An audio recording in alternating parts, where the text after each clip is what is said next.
우리가 읽은 말씀은 로마서입니다. 로마서는 누구에게 보낸 편지죠?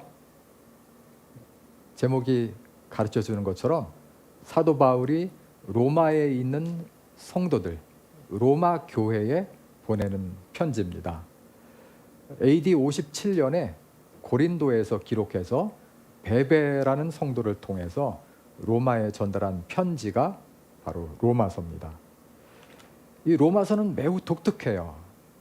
왜 독특한가? 바울이 세우지 않은 교회에 보내는 바울의 편지가 로마서라는 점에서 로마서는 독특합니다.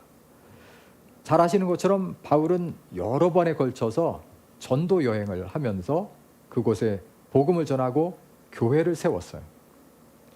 그렇게 해서 세워진 교회가 고린도 교회이고 데살로니가 교회이고 빌립보 교회입니다.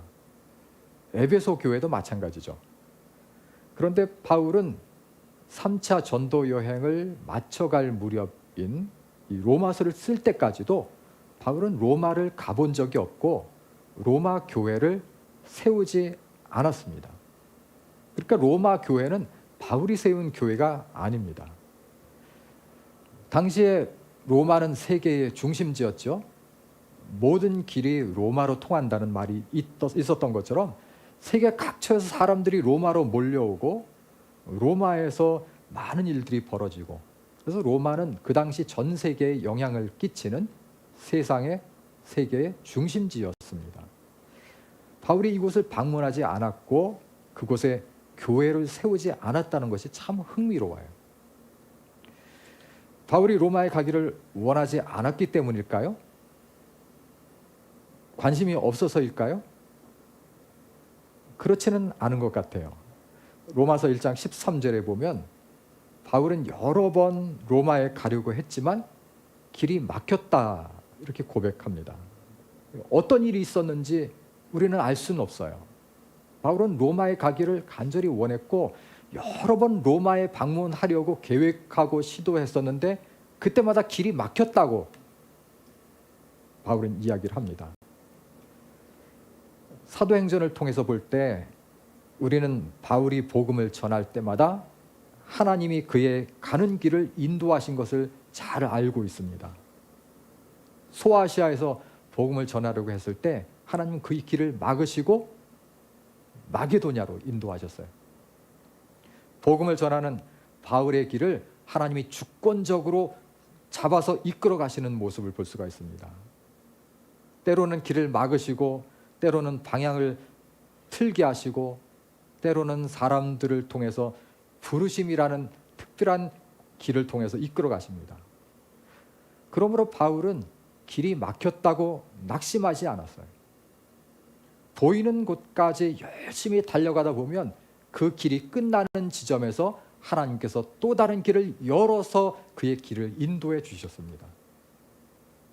하나님이 또 다른 길을 열어주시면 그 길을 또다시 최선을 다해서 달려가다 보면 바울은 하나님의 뜻을 이루는 하나님의 사람이 되어 있습니다. 바울은 로마서를 쓰는 지금도 로마에 방문하기를 원합니다. 1장 10절에 보면 이렇게 말합니다. 어떻게 하든지 이제 하나님의 뜻 안에서 너희에게로 나아갈 좋은 길 얻기를 구하노라.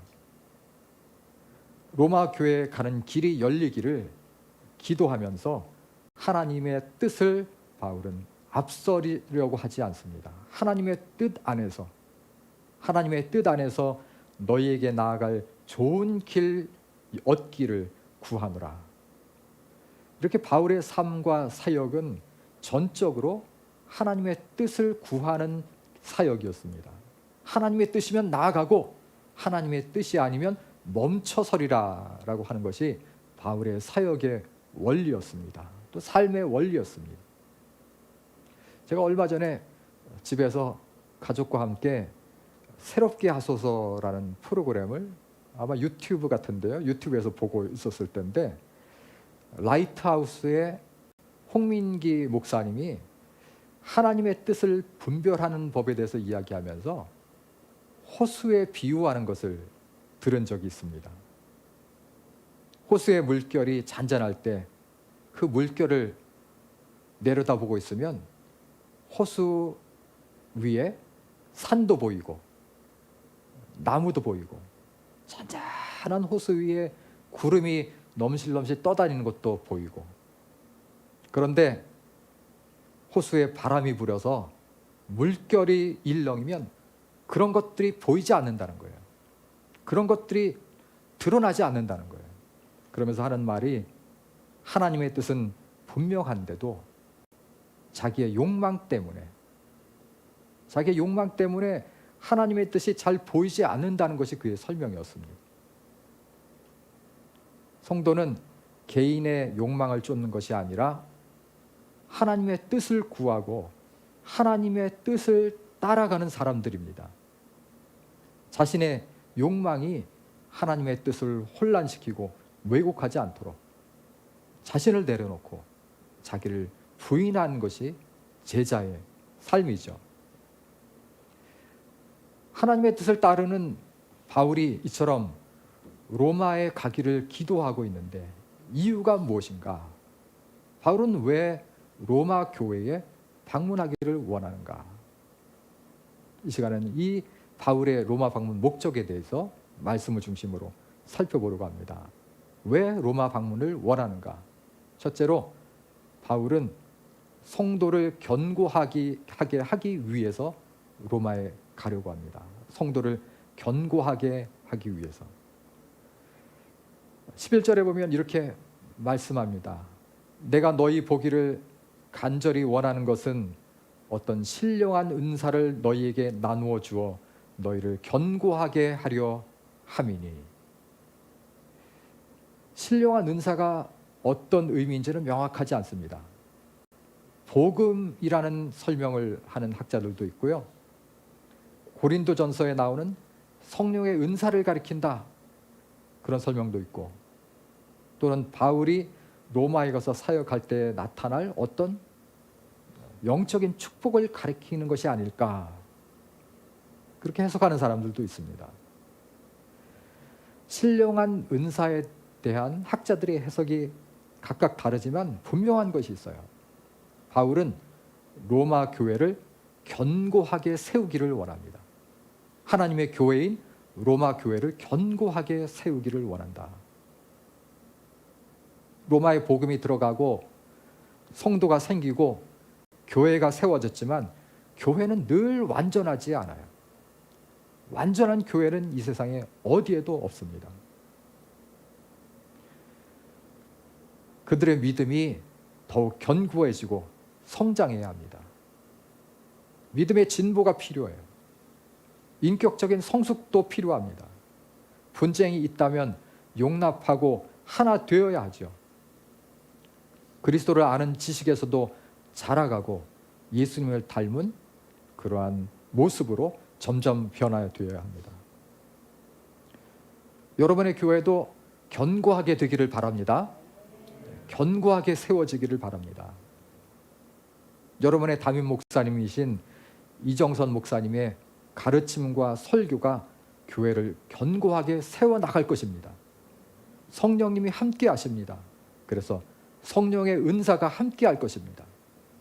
성령의 은사를 나누어 주어 견고케 하기를 바울이 원했던 것처럼 어린 양 교회에도 우리 목사님을 통해서 견고해지는 역사가 일어나기를 바랍니다. 하나님이 보내셨어요. 신령한 은사로 교회를 견고하게 하도록 하나님께서 사역자를 보내신 것입니다. 둘째로 바울은 왜 로마에 방문하기를 원하는가? 피차 안위함을 얻으려는 목적이 있어요. 피차 안위함을 얻으려고. 12절에 보면 12절에 이렇게 말씀합니다. 이는 곧 내가 너희 가운데서 너희와 나의 믿음으로 말미암아 피차 안위함을 얻으려 함이라. 너희 가운데에서라는 말은 교회 안에서라는 뜻입니다. 너희 안에서, 교회 안에서. 교회는 성도들이 모인 곳입니다. 교회의 유익이 무엇입니까? 너희와 나의 믿음으로 피차 안위함을 얻는 것. 너와 나의 믿음으로 피차 안위함을 얻는 것. 여기 안위함으로 번역된 단어는 쉼파라칼레오라는 단어의 수동태형입니다. 쉼파라칼레오라는 단어는 위로하다, 격려하다 이런 뜻입니다. 이것을 종합해서 안위함이라고 번역을 했어요. 위로하다, 격려하다. 수동태라는 것은 나 스스로 나를 위로하는 것이 아니에요. 누군가를 통해서 내가 위로를 얻는 거예요. 나 스스로 나를 격려하는 게 아니에요. 내 옆에 사람, 다른 성도를 통해서 내가 격려를 받는 거예요. 나는 다른 사람을 격려해서 그 사람이 격려를 받고, 내가 다른 사람을 위로함으로 그 사람이 위로를 받고, 또 나는 다른 사람을 통해서 위로와 격려를 받는 것입니다.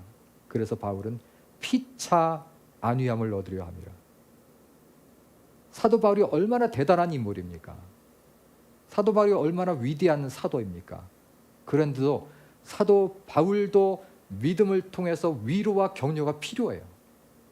피차 안위함을 얻으려고. 이러한 안위함, 격려와 위로는 서로의 믿음을 통해서 얻게 되는 종류의 것입니다.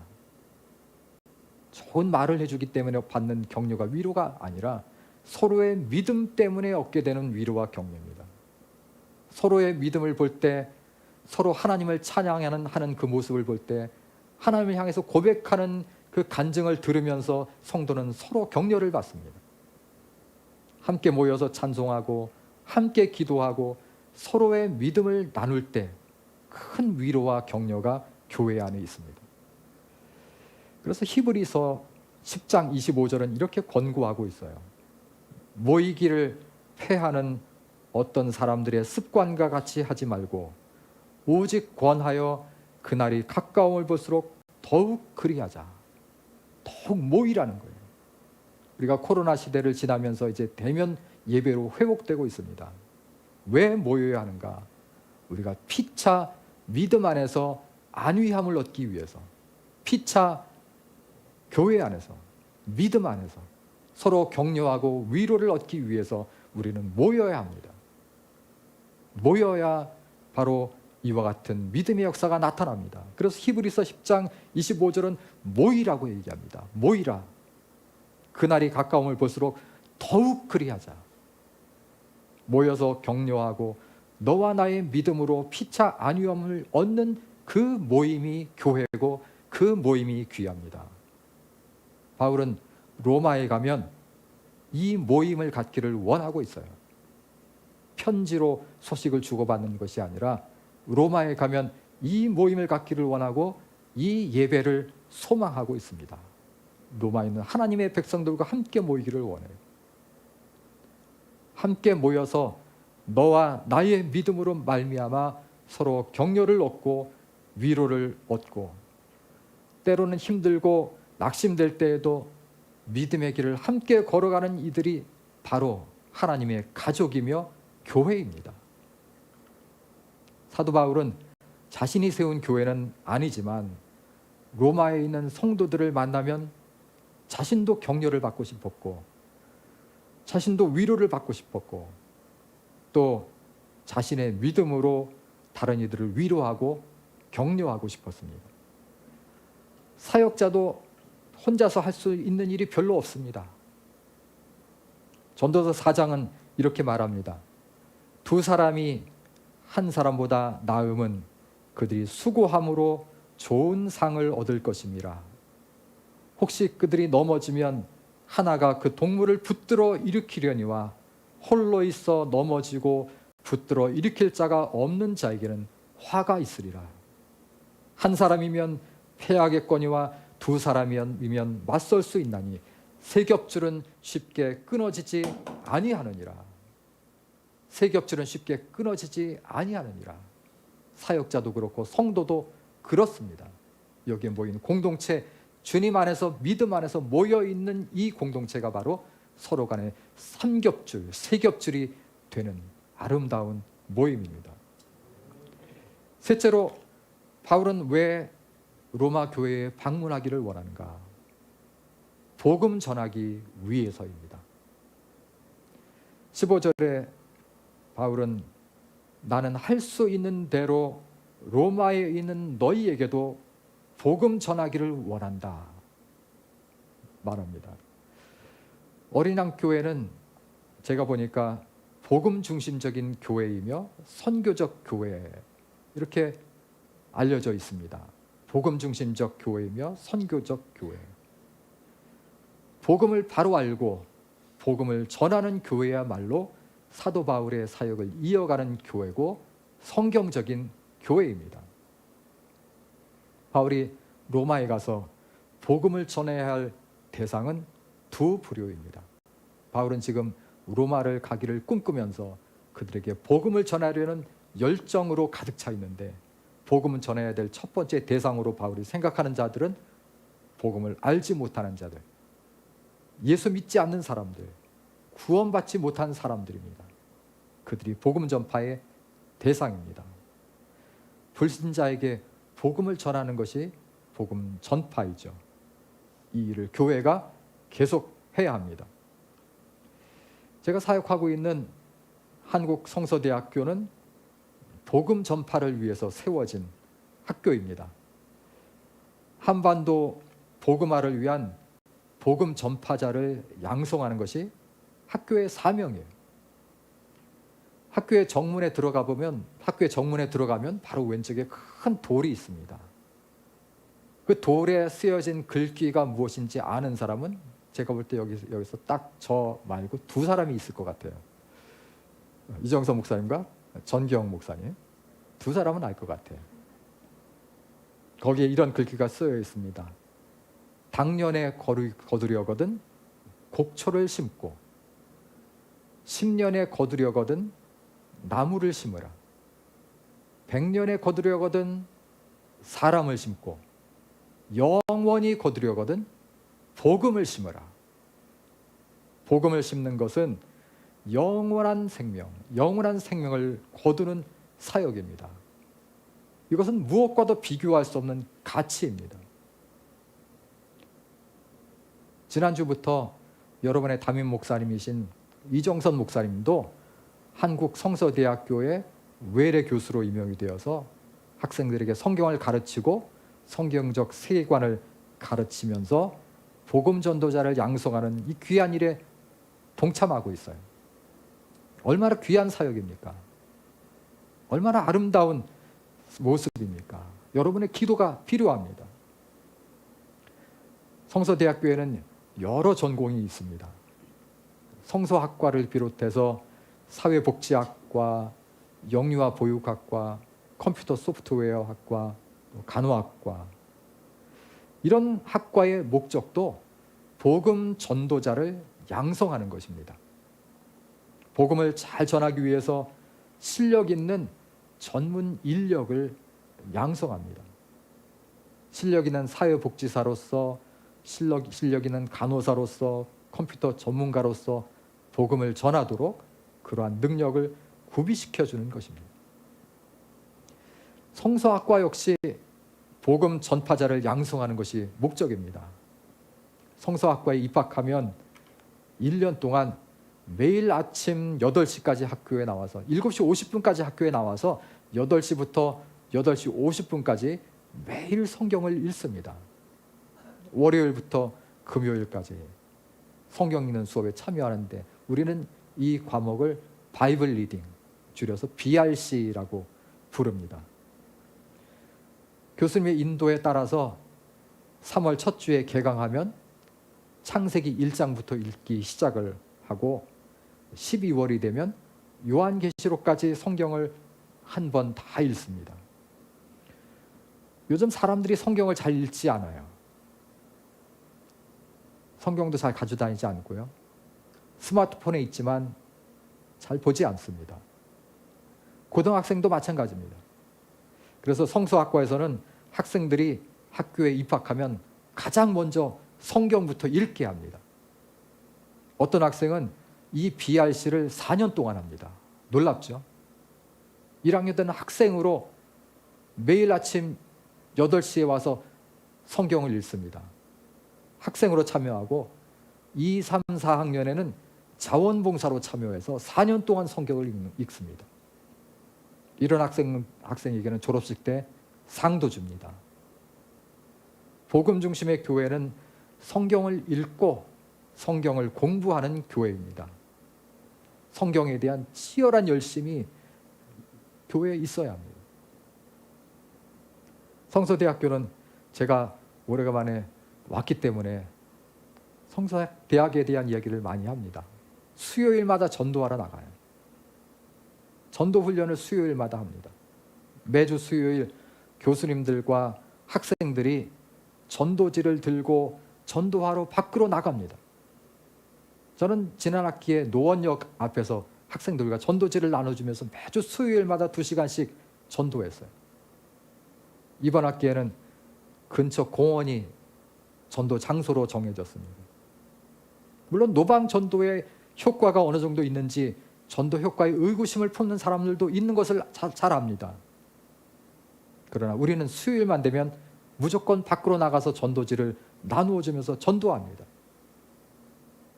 예수님은 교회를 향해서 지상 명령을 주셨습니다. 복음을 전파하라는 거예요.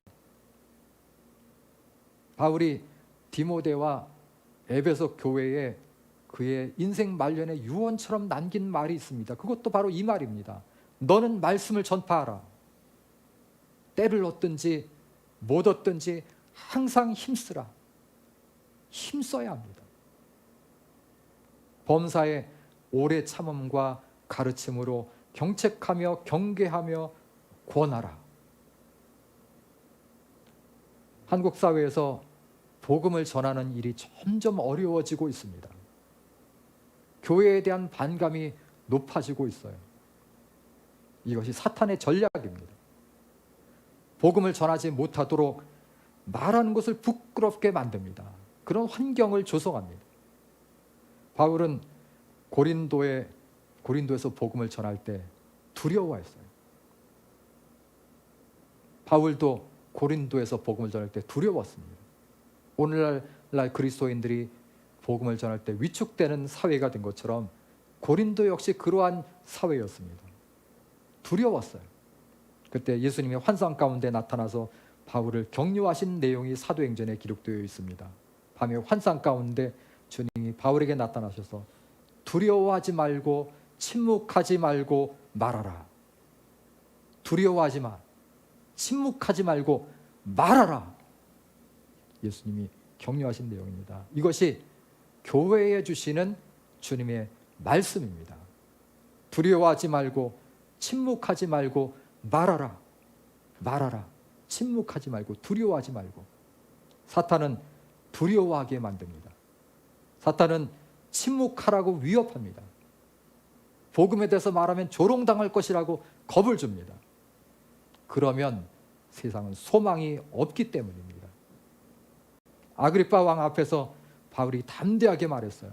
당신뿐 아니라 오늘 내 말을 듣는 모든 사람도 다 이렇게 결박된 것 외에는 나와 같이 되기를 하나님께 원하나이다. 바울이 복음을 전할 때에도 오늘 우리 시대와 마찬가지로 바울이 복음을 전할 때에도 복음을 전하는 것은 부끄러운 일로 여겨졌습니다. 십자가에 못 박혀 죽은 죄수를 메시아라고 예수라고 주라고 선포하는 것은 부끄러운 일로 여겨졌어요. 그러나 바울은 두려움 없이 부끄러움 없이 복음을 전했습니다. 그 이유가 무엇인가? 오늘 우리가 읽은 로마서 본문 바로 다음 절에 나옵니다. 내가 복음을 부끄러워하지 아니하노니 이 복음은 모든 믿는 자에게 구원을 주시는 하나님의 능력이 됨이라. 모든 믿는 자에게 구원을 주시는 하나님의 능력이야말로 이 복음이니까 나는 복음을 부끄러워하지 않는다. 먼저는 유대인에게요, 그리고 헬라인에게로다. 그래서 바울은 유대인에게 또 이방인에게, 헬라인에게 복음을 전합니다. 복음은 구원을 주시는 능력입니다. 그렇기 때문에 부끄러워할 이유가 없어요. 복음을 전하지 않으면 생명이 죽어가기 때문에 복음을 전하지 않는 것이야말로 부끄러워할 일입니다. 바울은 이 사실을 우리에게 가르쳐 줍니다. 그래서 바울은 로마서를 쓰면서도 로마에 가서 복음 전하기를 원합니다. 하나님의 뜻 안에서 내가 로마까지 가야지. 로마에 믿지 않는 수많은 사람들에게 이 복음을 전해서 로마에서도 열매를 맺어야지. 그래서 1장 13절에 보면 너희 중에서도 다른 이방인 중에서와 같이 열매 맺기를 원한다. 바울이 로마에 가서 복음 전하려는 대상은 그러나 불신자만이 아니었습니다. 믿지 않는 불신자뿐만 아니라 바울이 15절에서 로마에 있는 너희에게도 이런 말을 해요. 로마에 있는 너희에게도 복음 전하기를 원한다라고 말하고 있기 때문입니다. 여기서 너희는 로마 성도들을 가리켜요. 너희에게도 복음 전하기를 원한다. 바울이 로마에 가면 아마도 오늘 우리들의 교회에서 하는 것처럼 부흥사경회를 열었을 것 같아요. 부흥사경회를 하면서 성도들에게 다시 한번 복음에 대해서 선포하며 하나님의 사랑과 예수 그리스도의 십자가의 복음에 대해서 선포하며 그들에게 우리가 믿는 믿음이 무엇이고 우리가 믿는 하나님이 어떤 분이신지 복음의 기초를 다시 닦으려고 했을 것입니다. 성도라고 할지라도 결코 복음 앞에서 교만할 수가 없습니다. 내가 다 안다. 내가 5년 예수 믿었고 성경에 대해서 많이 알고 있다. 그렇게 말할 수가 없습니다. 반복해서 듣고 새롭게 들어야 할 메시지가 복음입니다. 그래서 이런 찬송이 있죠. 또 들려주시오. 또 들려주시오.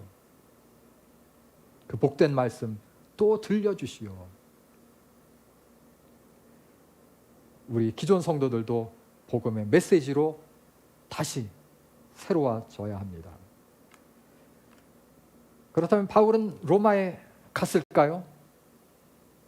바울은 로마에 갔는가? 로마에 가기를 원했던 바울의 기도는 예상하지 못한 방식으로 성취가 되었습니다. 예루살렘에서 바울은 체포되죠. 체포돼서 죄수의 신분으로 로마에 가게 됩니다. 로마서를 쓸 때 바울은 전혀 이것을 예상하지 못했을지도 몰라요. 그런데 죄수의 신분으로 로마 군대의 호위를 받으면서 로마에 당도합니다. 사도행전 28장 30절에 보면 바울은 로마에 도착해서 2년 동안 가택 연금 상태로 자기 셋집에 머물면서 하나님 나라를 전파하고 주 예수 그리스도에 관한 모든 것을, 바로 이것이 복음이죠. 이 복음을 담대하게 거침없이 가르쳤다. 하나님께서 바울의 길을 그의 기도대로 하나님의 뜻 가운데 열어주셔서 로마에 가게 하시고 하나님 나라의 복음을 거침없이 담대하게 전하도록 인도하신 것을 봅니다. 하나님의 뜻은 반드시 이루어집니다.